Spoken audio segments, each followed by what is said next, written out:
हळद रुसली कुंकू हसलं मालिकेच्या येणाऱ्या पुढील काही भागामध्ये आपल्याला जबरदस्त असा ट्विस्ट पाहायला मिळणार आहे, ज्यामध्ये आपल्याला असं पाहायला मिळतंय की आता पूजा आणि समर ह्या दोघांचा सुद्धा भोंदूबाबाचा इथे प्लॅन फ्लॉप केलेला असतो आणि कृष्णाने पूजाचं थोबाड फोडलेलं असतं आणि समरला मात्र सक्त वॉर्निंग दिलेली असते, ह्यापुढे जर असला माज केलास, ह्यापुढे जर असले कटकारस्थान केलेस तर गाठ माझ्याशी आहे म्हणून. असंच हे सगळं काही घडून आलेलं आहे.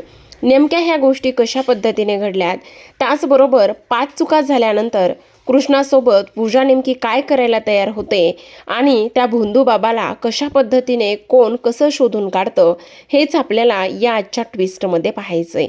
त्यामुळे व्हिडिओ शेवटपर्यंत पहा. तर आता प्रेक्षकांनो, मालिकेमध्ये आपण पाहतोय पूजा ही कृष्णाला अपशकुनी, अवदासा, त्याचबरोबर इथे एखाद्याच्या जीवावर उठलेली आहे आणि तिच्यामुळे एखाद्याचा जीव जाऊ शकतो, ह्या सगळ्या गोष्टीसाठी तिने खूप मोठं भयानक असं कटकारस्थान केलंय. एका भोंदूबाबाला पकडले आणि भोंदूबाबाला सगळ्या डिटेलमधल्या गोष्टी सांगितल्यात आणि त्यानंतर कृष्णाच्या विरोधात सगळ्यांना एक एक करून उभं करू लागलेली आहे. ह्या सगळ्या गोष्टीवर आढळरावांचा मात्र अजिबात विश्वास नसतो. आढळराव म्हणत असतात, मला तुझं काहीही ऐकून घ्यायचं नाही, कारण मला माझ्या सुनेवर पूर्ण विश्वास आहे. पण मला माझ्या सुनेवर पूर्ण विश्वास आहे असं म्हणणारे आढळराव सुद्धा कुठेतरी जाऊन आता कृष्णाच्या विरोधात जातात आणि त्याचबरोबर इथे पूजाच्या बोलण्यावर विश्वास ठेवू लागलेले असतात. आता होतं काय प्रेक्षकांनो, तर इथे आता कृष्णा ही काम करत असते आणि कृष्णा काम करत असताना तेवढ्यातच आता इथे दुधामध्ये एक झुरळ पडतं आणि दुधामध्ये झुरळ पडल्यानंतर मैनावती मात्र त्या सगळ्या गोष्टींचा कांगावा करत असते की दुधामध्ये झुरळ पडले, तो अपशकुन झालाय, एक चूक झाली. मग पूजा मात्र तिथे असलेल्या बोर्डावरती एक चूक झाली आहे असं लिहित असते आणि त्यानंतर मात्र आता इथून पुढे केलेली चूक ही लिहून ठेवली जाईल आणि जेव्हा 5 चुका होईची वेळ येईल तेव्हा मात्र काही होण्याच्या अगोदर मी तुला ह्या घरातून घराबाहेर काढेल असं स्पष्टपणे सांगण्यात आलेलं असतं. सोबतच आपण पाहतो, एक चूक होते, 2 चूक होतात, 3 चूक होतात आणि 4थी सुद्धा चूक कृष्णाकडून झालेली असते. पण आता मात्र इथे दुष्यंत विचार करू लागतो, हे सगळं काय आहे, कृष्णाच्या बाबतीत ह्या सगळ्या गोष्टी कशा काय होत आहेत. म्हणून बाळजा सुद्धा येथे आणि त्याला म्हणत असते, दुष्यंता मला एक गोष्ट सांग, आत्तापर्यंत कृष्णेनं कधी चूक केली नाहीये, पण ह्या 8 दिवसात, ह्या 15 दिवसात कृष्णाकडून एवढ्या कशा काय चुका होत आहेत. अरे कृष्णी कधीच न चुकणारी, पण आत्ताच मात्र नेमकं असं काय झालंय की तिच्याकडून चुका व्हायला लागल्यात. दुष्यंता मला एक गोष्ट सांग, ह्या चुका नेमकं कुणी करून आणतंय का खरंच कृष्णाकडून घडत्यात. ह्या गोष्टीचा एकदा तू शोध घेतलायस का, ह्या गोष्टीचा एकदा तू विचार केलायस का. तेव्हा मात्र इथे दुष्यंत विचार करायला लागतो आणि त्याला सुद्धा समजतं की बाळजाच्या बोलण्यामध्ये काहीतरी तथ्य आहे. आता जेव्हा 4 चुका होतात त्यावेळेला मात्र इथे सगळेजण बसलेले असतात आणि तेव्हा पूजा म्हणत असते, आता 5वी चूक इथे मी होऊ देणार नाही किंवा 5वी चूक होण्याआधीच ह्या कृष्णाचं काहीतरी केलं पाहिजे. ह्या कृष्णाला या घरामध्ये राहण्याचा काहीच अधिकार नाही असं ती बोलत असते आणि हे सगळं काही बोलत असताना मात्र आढळराव म्हणत असतात, काय बोलतेस पूजे, अगं पण कृष्णा, दुष्यंत आहे कुठे, दुष्यंत तर कुठे दिसत नाही. तेव्हा मात्र कृष्णा म्हणत असते, सकाळपासूनच ते कुठेतरी गेले आहेत आणि सोबतच इथे ते कसे घरात नाहीत हे सुद्धा समजत नाही असं सुद्धा आता इथे ती बोलत असते. तर आता आढळराव म्हणत असतात, हे बघ कृष्णे, तुला एक गोष्ट सांगू का, माझा या सगळ्या गोष्टीवर अजिबात विश्वास नाहीये, पण आता मात्र. तेव्हा ती म्हणत असते, आबा मला समजतंय तुमचं सगळं काही बोलणं, तुम्हाला मला कोणत्याही प्रश्नांची उत्तरं देण्याची अजिबात गरज नाही, तुम्ही काळजी करू नका. पण पूजा मात्र म्हणत असते, नाही, काही झालं तरी हिला ह्या घरामध्ये राहण्याचा अजिबात अधिकार नाही, हिला ताबडतोब घरातून बाहेर काढलं पाहिजे, आज संध्याकाळपर्यंत हिला घरातून बाहेर काढायचं असं पूजा सर्वांना सांगते.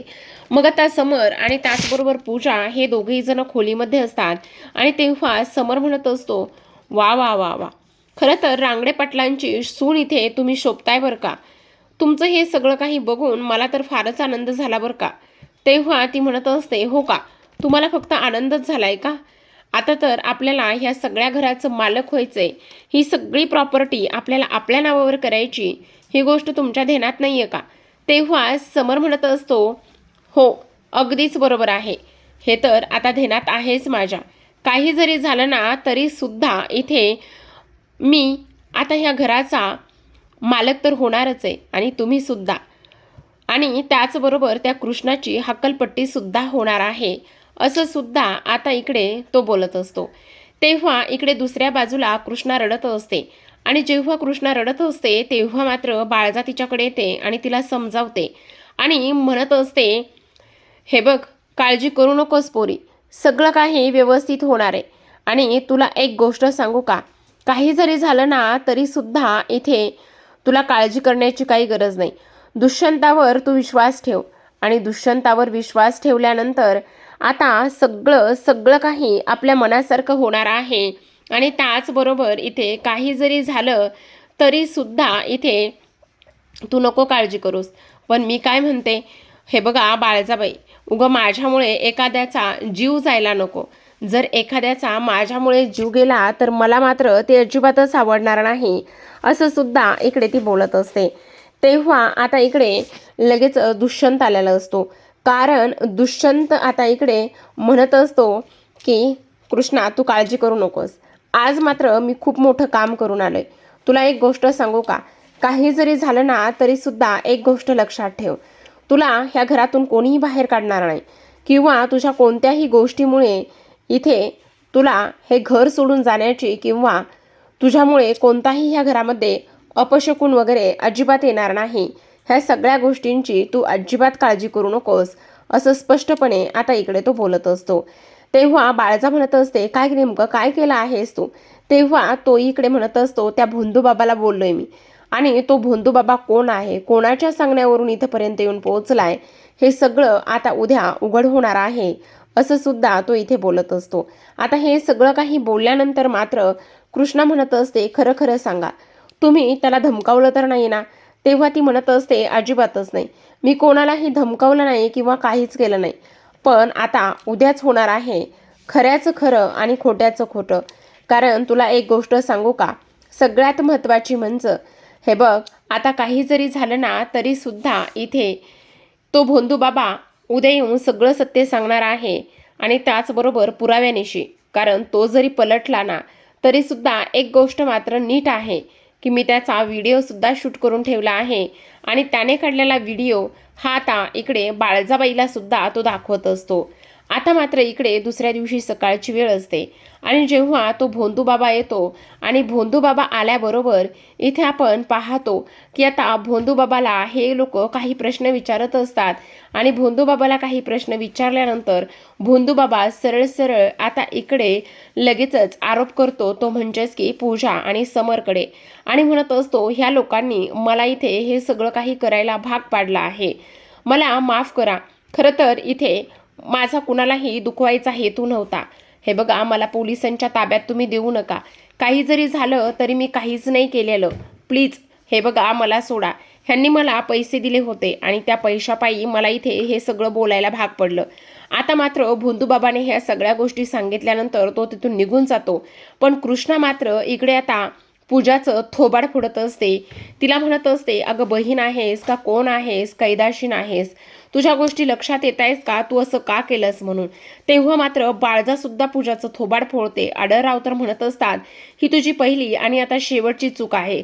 जर तू इथून पुढे माझ्या कृष्णेच्या विरोधात एखादा शब्द बोलायला गेलीस तर मग मात्र तुला मी कधीच माफ करणार नाही, समजलं? तर पाहत राहा हळद रुसली कुंकू हसलं.